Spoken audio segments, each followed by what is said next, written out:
Galatians chapter 3, verses 16 and 17. January 23, 1900. Now to Abraham and his seed were the promises made.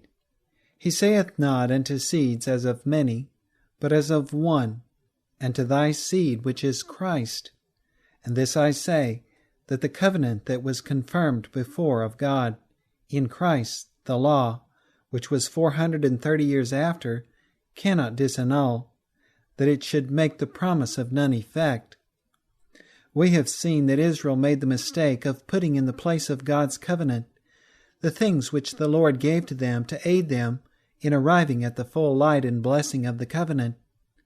There is another great mistake that Israel made, and the same mistake is made today by thousands of persons concerning Israel, and that is that the things which God gave to them were for them alone, not for the people of the world in general.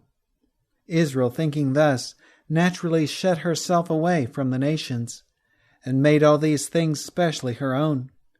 Thus she separated herself from all the nations, and held herself aloof from and above the nations, as being holier than they, and because of this special holiness, as more highly regarded by God than were the other nations.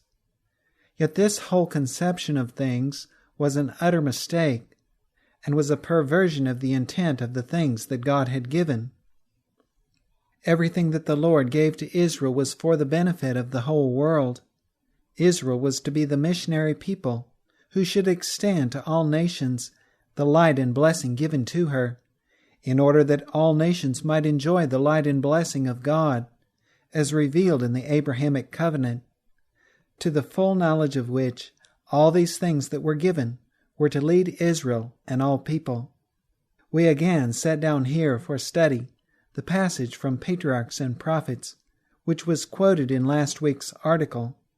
If man had kept the law of God, as given to Abraham after his fall, preserved by Noah and observed by Abraham, there would have been no necessity for the ordinance of circumcision.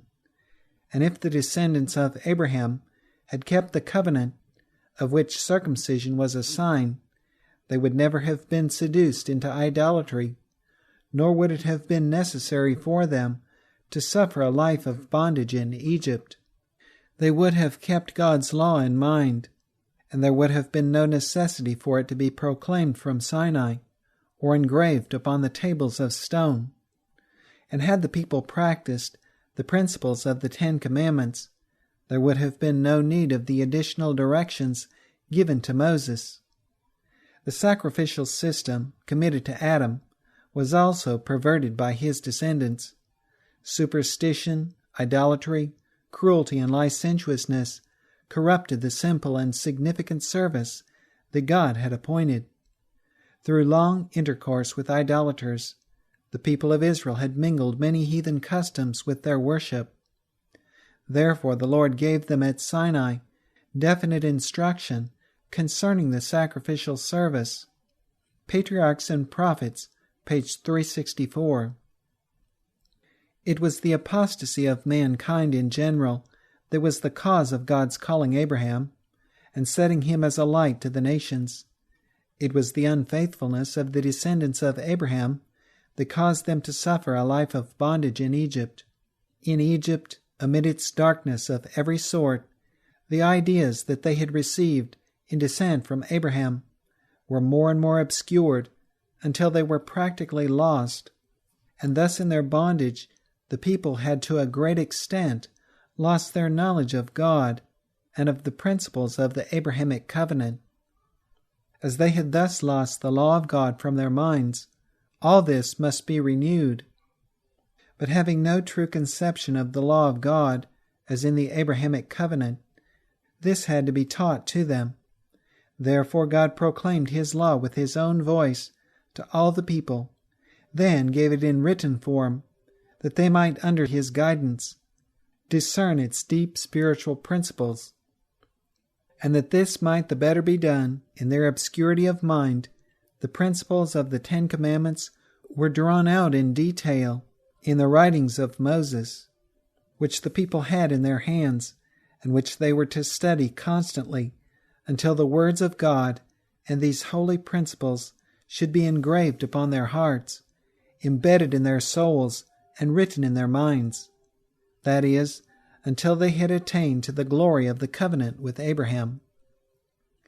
Now, since all this was necessary to Israel because of her unfaithfulness and the confusion of Egypt, it is certainly plain enough that all these things were necessary to the people of Egypt and the other nations that were in darkness as she was, that these might find knowledge of God and His salvation.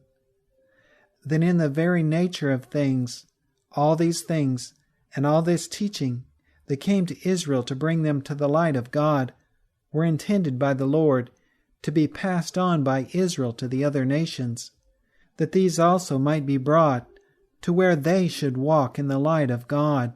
Thus it is perfectly plain that the law of God, in all its forms, as spoken from heaven, as written on the tables, and as drawn out in detail in the writings of Moses, was just as much for the nations of the world as it was for the people of Israel.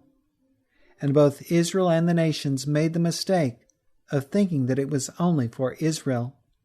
Israel thinking so, and confining it to herself, and shutting it away from the nations, and the nations thinking so, and therefore despising it. And the nations were indeed helped in their mistake by the attitude that was assumed by Israel in her mistake. For when in her self-righteousness Israel shut herself away from the nations, despising them, this only resulted in the nations seeing her as shut away from them in self-righteousness and despising them, and consequently further resulted in their despising her, and all that was given to her for their benefit. And that same thing continues to this day, concerning those things in the Bible which are given to Israel for all the nations. This is true not alone of the moral law, but of the ceremonial law, the sacrificial system as well. Before Adam left Eden, the sacrificial system was instituted. By Noah it was observed. Thus the sacrificial system pertained to all mankind. It was simply the means of expressing faith in God's sacrifice, which He had made to save man from sin. As God has given the firstling of His flock, the best that He had, so every soul who accepted that gift of God, and would show his faith therein, would in very gratitude to God offer the firstling of His flock, the best of all that he had. That was true faith in God, and in the Lamb that He had given. By faith Abel offered unto God his sacrifice, the firstlings of his flock, by which he obtained witness that he was righteous. Thus Abel's righteousness was true righteousness by faith, and that was the way for all mankind. But as the nations apostatized and came more and more under the darkening influence of Satan, they began to look upon God as like themselves, a stern, forbidding, exacting judge who is angry with them and waiting only for the opportunity to punish them for their evil doing. Therefore they thought they must offer sacrifices to appease Him, and the more precious and costly the sacrifice, the more favor they would gain, and so they were led to sacrifice their own sons and daughters. Thus the sacrificial system, which God had given to Adam, and which was observed by Noah, and which was included in the covenant with Abraham, was altogether perverted and lost sight of in this apostasy of the nations. And the descendants of Abraham, in their unfaithfulness, through their association with the nations, amid the darkness of Egypt, also lost sight of the true, the simple, and the significant service that God had given to Adam and had continued with Abraham. Accordingly, when they came out of Egypt, the Lord renewed to Israel the sacrificial system, with definite instruction in it, that they might, according to His own direction, offer His sacrifices in purity and according to truth, that they might see in these the true meaning, that God put there at the beginning, which was the sacrifice that he had made, the offering of his only begotten Son, the firstling of his flock, the best of all he had. Thus it is plain that the sacrificial system that was given to Israel was for the enlightenment and instruction of all the people of the world, as certainly as it was for Israel, because it was Israel's likeness to all the other nations in their darkness that made it necessary that this should be given to them. God has no favorites and never had any. All that he ever had is free to all people. All that he ever gave to anybody is free to all others, and he gives to any only that they may pass it on to all others. And those who receive and do not pass it on to all others, but confine it to themselves, lose that which God has in truth given, and can cling only to the empty form of truth, absolutely dry and barren. This principle is present truth today. To the people of the third angel's message, there is positive danger, and there has been for years, that these shall repeat the history of the Jews.